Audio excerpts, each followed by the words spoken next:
Selamat pagi menjelang siang Bu Rita. Perkenalkan nama saya Putasari, saya dari kelas 11 IPA. Jadi sini saya akan menjelaskan pemahaman saya tentang gelombang atau getaran yang telah kita pelajari kemarin. Yang pertama yang saya akan jelaskan adalah gelombang berjalan.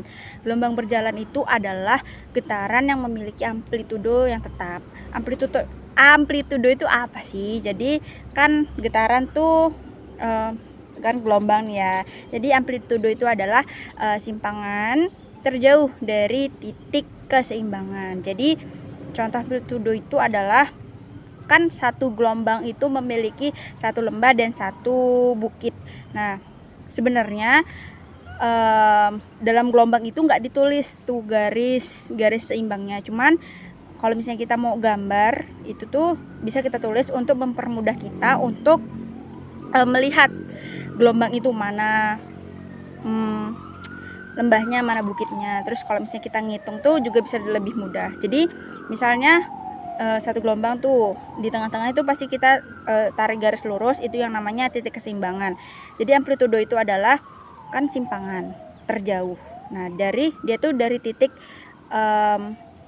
puncaknya bukit sampai ke titik tengah ini, garis tengah ini yang namanya titik keseimbangan, itu namanya amplitudo. Atau dari paling bawah, paling rendahnya si lembah ke garis titik keseimbangan itu yang namanya apa tuh namanya amplitudo. Atau saya gambar seperti ini Bu, jadi kan gini Bu ya, gini Bu, gini tuh kan. Terus nah kan gini kan Bu, ini gelombang kan Bu.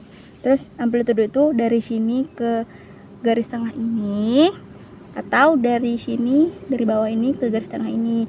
Ini namanya amplitudo atau simpangan terjauh dari titik keseimbangan. Begitu Bu. Nah jadi hubungan getaran dan gelombang itu adalah gelombang itu merupakan getaran yang merambat. Nah kenapa dia dibilang gelombang berjalan? Karena ketika dia muncul getaran, gelombang itu akan merambat kemana-mana. Itu yang dimaksud dengan gelombang berjalan. Beberapa komponen yang mempengaruhi terjadinya gelombang itu adalah, yang pertama itu ada angin. Itu tergantung kecepatan angin, terus waktu atau lamanya hembusan angin. Terus ada juga yang namanya gempa bumi, itu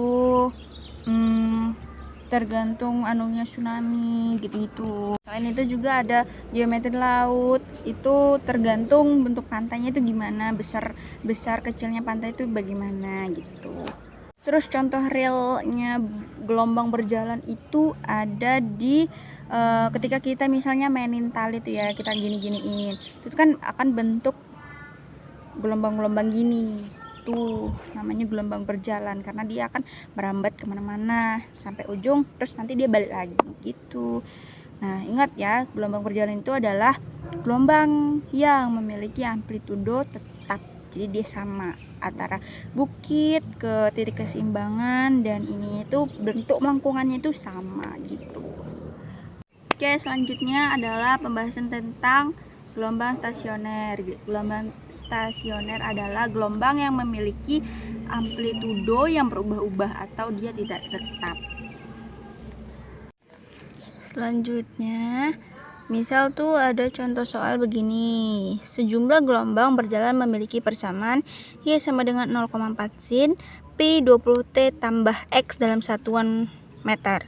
Berdasarkan persamaan gelombang tersebut, tentukan arah rambatan, frekuensi gelombang, panjang gelombang, dan cepat rambat gelombang.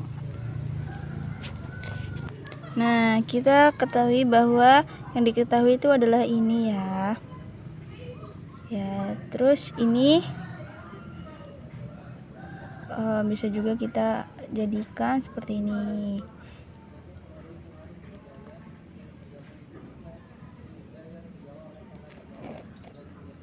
Nah, jadi ini dikali silang ke sini, dia akan membentuk seperti ini.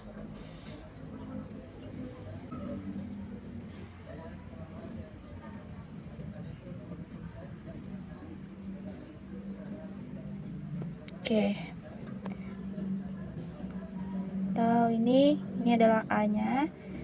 Sin yang dekat dengan T itu adalah omega dikali T ditambah yang dekat dengan X itu adalah K dikali X gitu. Nah, lalu kita jawab. A itu yang ditanyakan adalah arah rambatan. Nah, kalau misalnya di soalnya itu adalah plus, berarti dia arah rambatannya adalah ke kiri. Karena kalau misalnya ke sini arah rambatannya ke kanan, itu dia akan minus. Tapi kalau misalnya dia seperti ini, itu adalah tandanya plus. Jadi karena di soalnya itu adalah plus X, jadi arah rambatannya itu adalah arah rambat ke kiri. Oke, yang B kita diminta cari frekuensi ya, frekuensi. Nah, kita mencari F itu lewat apa? Lewat omega. Oke. Rumus W itu apa? Rumusnya itu adalah 2pi dikali F. W-nya kita sudah tahu, yaitu adalah 20pi ya. Jadi kita tulis di sini 20pi sama dengan 2pi dikali F. Oke. Nah, jadi karena kita mau mencari F-nya, oke, jadi kita tinggal tulis seperti ini. 20pi per 2pi sama dengan F. Jadi ini bisa kita coret ya, P-nya bisa dicoret. 20 dibagi 2 sama dengan 10 sama dengan F. Jadi F-nya itu adalah 10 Hz atau Hz. Oke. Yang ketiga atau yang C, kita disuruh mencari panjang gelombang itu kan lambda. Mencari lambda itu lewat K. Rumus K itu adalah 2pi per lambda. Oke. Nah, K itu adalah dia yang mendekati dengan X, berarti di sini adalah pi ya. Oke, kita tulis di sini adalah pi sama dengan 2a per lambda. Terus kita mau mencari lambda kan, berarti di sini adalah 2pi per pi dicoret kan, ada yang sama. Jadi lambdanya itu adalah 2